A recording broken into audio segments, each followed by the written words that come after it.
Welcome to Golden Audiobooks. Be sure to subscribe and let us know in the comments where you're watching from and what book you'd like to hear next. Your feedback means a lot for us. Welcome to today's story, The Queer Feet by Gilbert Keith Chesterton, first published in 1910 as part of the Innocence of Father Brown. It's one of my favorite short stories from the Father Brown collection, and here's why. This isn't your average detective tale. It all starts with some strange footsteps in a quiet corridor, and from that sound alone, Father Brown senses something is terribly wrong. What follows is a clever, thoughtful mystery that reveals more about human nature than just the crime itself. I was genuinely surprised by how profound and witty this story is. Chesterton doesn't just tell a mystery, he explores the soul behind it. And Father Brown, with his quiet insight, proves that a sharp mind doesn't need spectacle to shine. If you're looking for a mystery that's short, sharp, and full of hidden wisdom, this one's for you. The Innocence of Father Brown by Gilbert Keith Chesterton. Narrated by Andrew Hint. The Queer Feet. If you meet a member of that select club, the 12 True Fishermen, entering the Vernon Hotel for the annual club dinner, you will observe, as he takes off his overcoat, that his evening coat is green and not black. If, supposing that you have the star-defying audacity to address such a being, you ask him why, he will probably answer that he does it to avoid being mistaken for a waiter. You will then retire, crushed. But you will leave behind you a mystery as yet unsolved and a tale worth telling. If, to pursue the same vein of improbable conjecture, you were to meet a mild, hard-working little priest named Father Brown, and were to ask him what he thought was the most singular luck of his life, he would probably reply that upon the whole his best stroke was at the Vernon Hotel, where he had averted a crime and perhaps saved a soul, merely by listening to a few footsteps in a passage. He is perhaps a little proud of this wild and wonderful guess of his, and it is possible that he might refer to it. But since it is immeasurably unlikely that you will ever rise high enough in the social world to find the 12 True Fishermen, or that you will ever sink low enough among slums and criminals to find Father Brown, I fear you will never hear the story at all, unless you hear it from me. The Vernon Hotel, at which the 12 True Fishermen held their annual dinners, was an institution such as can only exist in an oligarchical society which has almost gone mad on good manners. It was that topsy-turvy product and exclusive commercial enterprise. That is, it was a thing which paid not by attracting people, but actually by turning people away. In the heart of a plutocracy, tradesmen become cunning enough to be more fastidious than their customers. They positively create difficulties so that their wealthy and weary clients may spend money and diplomacy in overcoming them. If there were a fashionable hotel in London which no man could enter who was under 6 foot, society would meekly make up parties of 6-foot men to dine in it. If there were an expensive restaurant, which by a mere caprice of its proprietor was only open on Thursday afternoon, it would be crowded on Thursday afternoon. The Vernon Hotel stood, as if by accident, in the corner of a square in Belgravia. It was a small hotel, and a very inconvenient one. But its very inconveniences were considered as walls protecting a particular class. One inconvenience, in particular, was held to be of vital importance: the fact that practically only 24 people could dine in the place at once. The only big dinner table was the celebrated terrace table, which stood open to the air on a sort of veranda overlooking one of the most exquisite old gardens in London. Thus it happened that even the 24 seats at this table could only be enjoyed in warm weather, and this making the enjoyment yet more difficult made it yet more desired. The existing owner of the hotel was a Jew named Lever, and he made nearly $1 million out of it by making it difficult to get into. Of course, he combined with this limitation in the scope of his enterprise the most careful polish in its performance. The wines and cooking were really as good as any in Europe, and the demeanor of the attendants exactly mirrored the fixed mood of the English upper class. The proprietor knew all his waiters like the fingers on his hand. There were only 15 of them all told. It was much easier to become a member of Parliament than to become a waiter in that hotel. Each waiter was trained in terrible silence and smoothness, as if he were a gentleman's servant. And indeed, there was generally at least one waiter to every gentleman who dined. The Club of the 12 True Fishermen would not have consented to dine anywhere but in such a place, for it insisted on a luxurious privacy, and would have been quite upset by the mere thought that any other club was even dining in the same building. On the occasion of their annual dinner, the fishermen were in the habit of exposing all their treasures, as if they were in a private house, especially the celebrated set of fish knives and forks, which were, as it were, the insignia of the society, each being exquisitely wrought in silver in the form of a fish, and each loaded at the hilt with one large pearl. These were always laid out for the fish course, and the fish course was always the most magnificent in that magnificent repast. The society had a vast number of ceremonies and observances, but it had no history and no object. That was where it was so very aristocratic. You did not have to be anything in order to be one of the 12 fishers. Unless you were already a certain sort of person, you never even heard of them. It had been in existence 12 years. Its president was Mr. Audley. Its vice president was the Duke of Chester. If I have in any degree conveyed the atmosphere of this appalling hotel, the reader may feel a natural wonder as to how I came to know anything about it, and may even speculate as to how so ordinary a person as my friend Father Brown came to find himself in that golden galley. As far as that is concerned, my story is simple, or even vulgar. There is in the world a very aged rioter and demagogue who breaks into the most refined retreats with the dreadful information that all men are brothers, and wherever this leveler went on his pale horse, it was Father Brown's trade to follow. One of the waiters, an Italian, had been struck down with a paralytic stroke that afternoon, and his Jewish employer, marveling mildly at such superstitions, had consented to send for the nearest popish priest. With what the waiter confessed to Father Brown we are not concerned, for the excellent reason that that cleric kept it to himself. But apparently it involved him in writing out a note or statement for the conveying of some message or the righting of some wrong. Father Brown, therefore, with a meek impudence, which he would have shown equally in Buckingham Palace, asked to be provided with a room and writing materials. Mr. Lever was torn in two. He was a kind man, and had also that bad imitation of kindness, the dislike of any difficulty or scene. At the same time, the presence of one unusual stranger in his hotel that evening was like a speck of dirt on something just cleaned.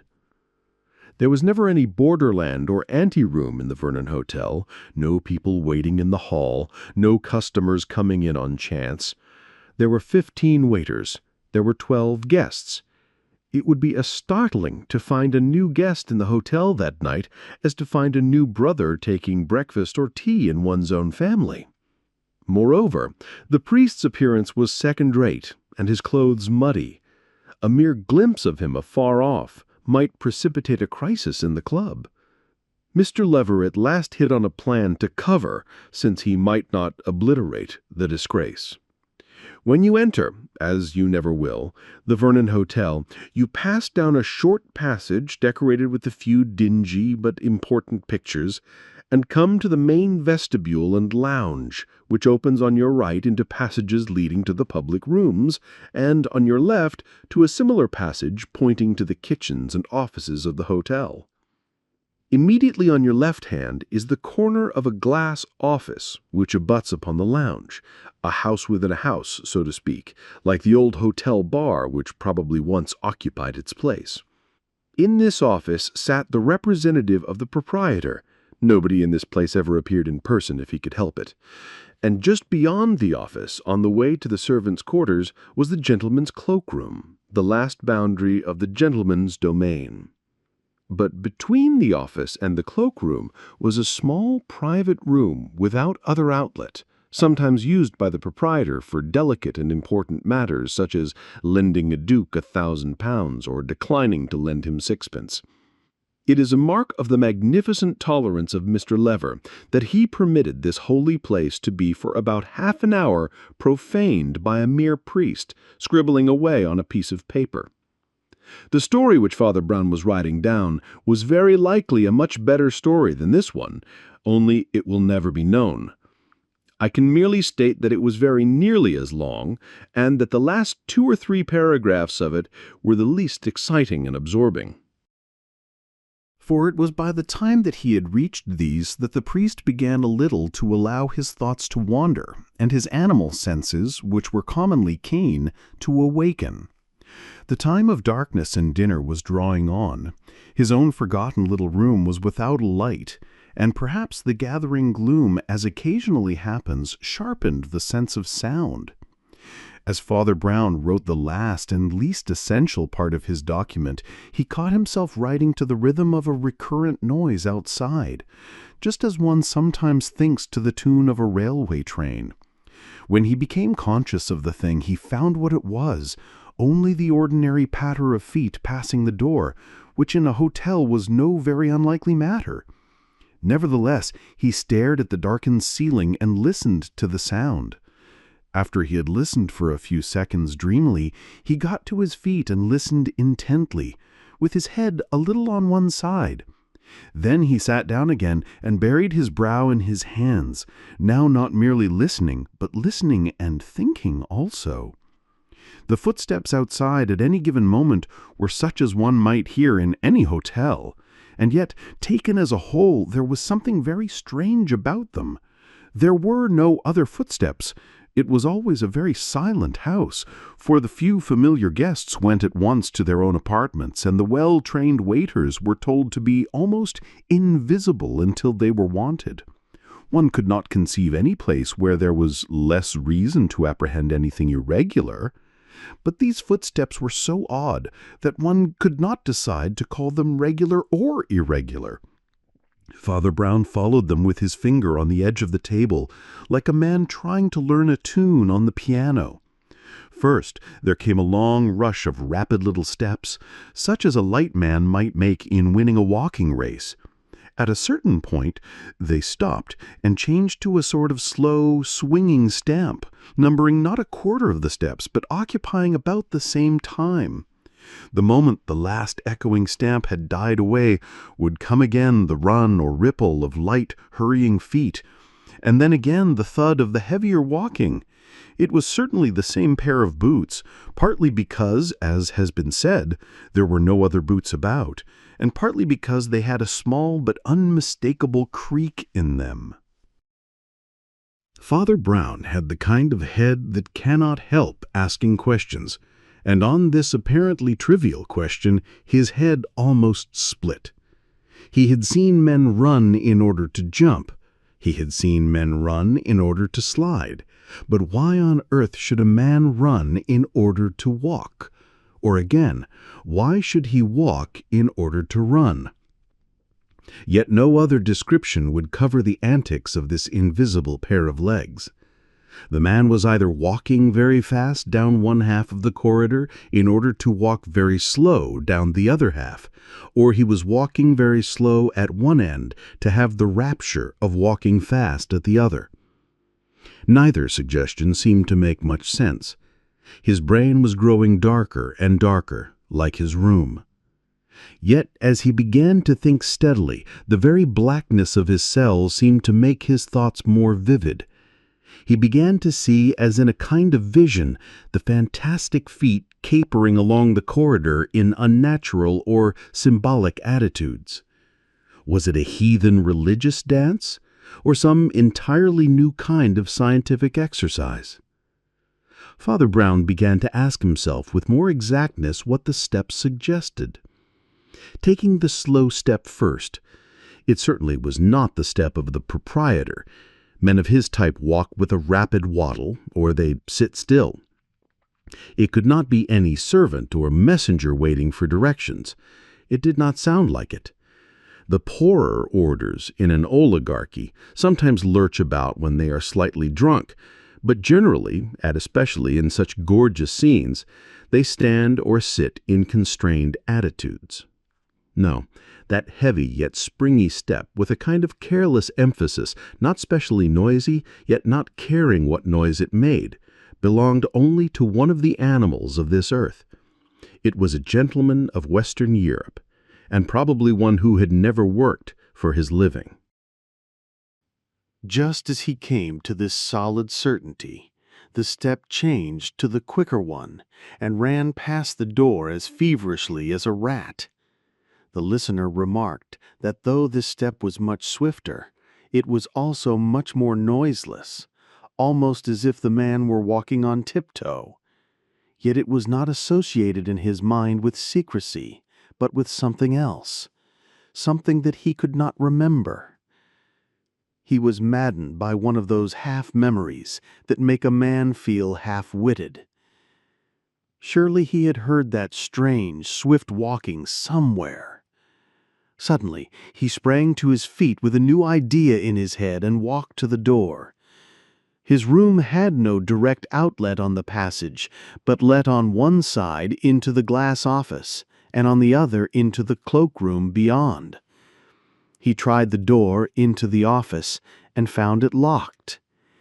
Then he looked at the window, now a square pane full of purple cloud cleft by livid sunset, and for an instant he smelt evil as a dog smells rats.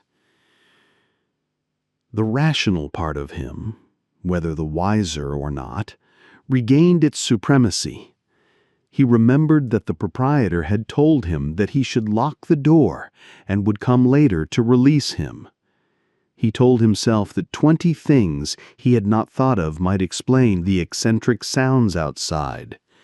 He reminded himself that there was just enough light left to finish his own proper work. Bringing his paper to the window so as to catch the last stormy evening light, he resolutely plunged once more into the almost completed record. He had written for about 20 minutes, bending closer and closer to his paper in the lessening light. Then suddenly he sat upright. He had heard the strange feet once more. This time they had a third oddity. Previously, the unknown man had walked, with levity indeed and lightning quickness, but he had walked. This time he ran. One could hear the swift, soft, bounding steps coming along the corridor like the pads of a fleeing and leaping panther. Whoever was coming was a very strong, active man, in still yet tearing excitement. Yet when the sound had swept up to the office like a sort of whispering whirlwind, it suddenly changed again to the old, slow, swaggering stamp. Father Brown flung down his paper and, knowing the office door to be locked, went at once into the cloakroom on the other side. The attendant of this place was temporarily absent, probably because the only guests were at dinner and his office was a sinecure. After groping through a gray forest of overcoats, he found that the dim cloakroom opened on the lighted corridor in the form of a sort of counter or half-door, like most of the counters across which we have all handed umbrellas and received tickets. There was a light immediately above the semicircular arch of this opening. It threw little illumination on Father Brown himself, who seemed a mere dark outline against the dim sunset window behind him. But it threw an almost theatrical light on the man who stood outside the cloakroom in the corridor. He was an elegant man in very plain evening dress, tall, but with an air of not taking up much room. One felt that he could have slid along like a shadow where many smaller men would have been obvious and obstructive. His face, now flung back in the lamplight, was swarthy and vivacious, the face of a foreigner. His figure was good, his manners good-humored and confident. A critic could only say that his black coat was a shade below his figure and manners, and even bulged and bagged in an odd way. The moment he caught sight of Brown's black silhouette against the sunset, he tossed down a scrap of paper with a number and called out with amiable authority, "I want my hat and coat, please. I find I have to go away at once." Father Brown took the paper without a word and obediently went to look for the coat. It was not the first menial work he had done in his life. He brought it and laid it on the counter. Meanwhile, the strange gentleman, who had been feeling in his waistcoat pocket, said, laughing, "I haven't got any silver. You can keep this." And he threw down half a sovereign and caught up his coat. Father Brown's figure remained quite dark and still, but in that instant he had lost his head. His head was most valuable when he had lost it. In such moments he put 2 and 2 together and made 4 million. Often the Catholic Church, which is wedded to common sense, did not approve of it. Often he did not approve of it himself. But it was real inspiration, important at rare crises, when whosoever shall lose his head, the same shall save it. "I think, sir," he said civilly, "that you have some silver in your pocket." The tall gentleman stared. "Hang it," he cried, "if I choose to give you gold, why should you complain?" "Because silver is sometimes more valuable than gold," said the priest mildly. "That is, in large quantities." The stranger looked at him curiously. Then he looked still more curiously up the passage towards the main entrance. Then he looked back at Brown again. And then he looked very carefully at the window beyond Brown's head, still colored with the afterglow of the storm. Then he seemed to make up his mind. He put one hand on the counter, vaulted over as easily as an acrobat, and towered above the priest, putting one tremendous hand upon his collar. "Stand still," he said in a hacking whisper. "I don't want to threaten you, but—" "I do want to threaten you," said Father Brown, in a voice like a rolling drum. "I want to threaten you with the worm that dieth not, and the fire that is not quenched." "You're a rum sort of cloakroom clerk," said the other. "I am a priest, Monsieur Flambeau, and I am ready to hear your confession." The other stood gasping for a few moments, and then staggered back into a chair. The first 2 courses of the dinner of the 12 True Fishermen had proceeded with placid success. I do not possess a copy of the menu, and if I did, it would not convey anything to anybody. It was written in a sort of super-French employed by cooks, but quite unintelligible to Frenchmen. There was a tradition in the club that the hors d'oeuvres should be various and manifold to the point of madness.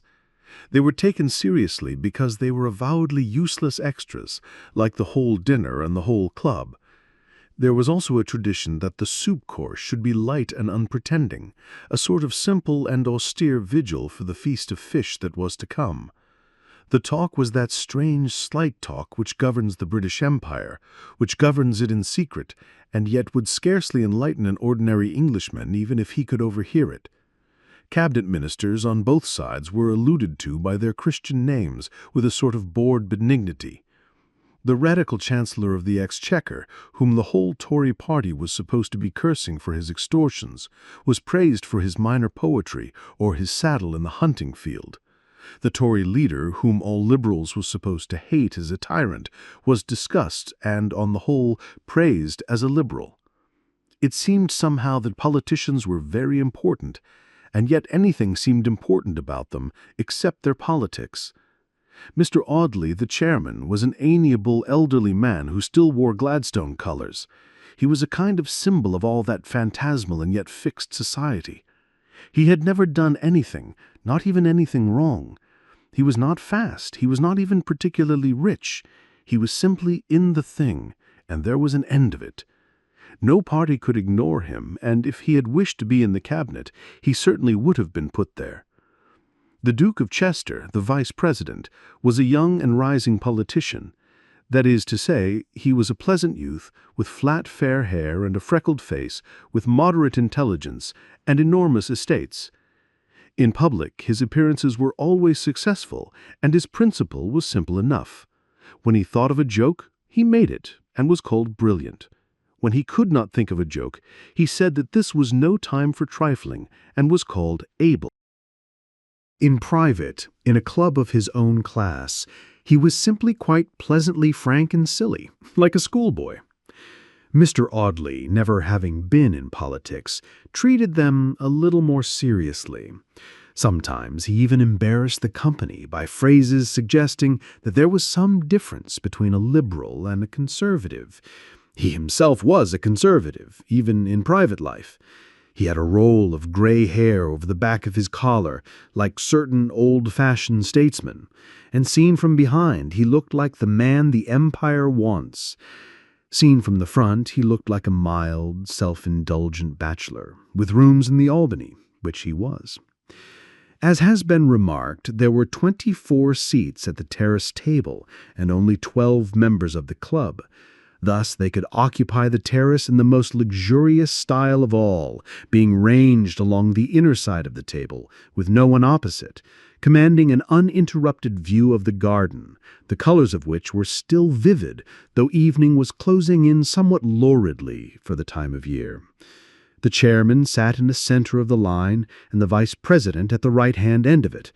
When the 12 guests first trooped into their seats, it was the custom, for some unknown reason, for all the 15 waiters to stand lining the wall like troops presenting arms to the king, while the fat proprietor stood and bowed to the club with radiant surprise, as if he had never heard of them before.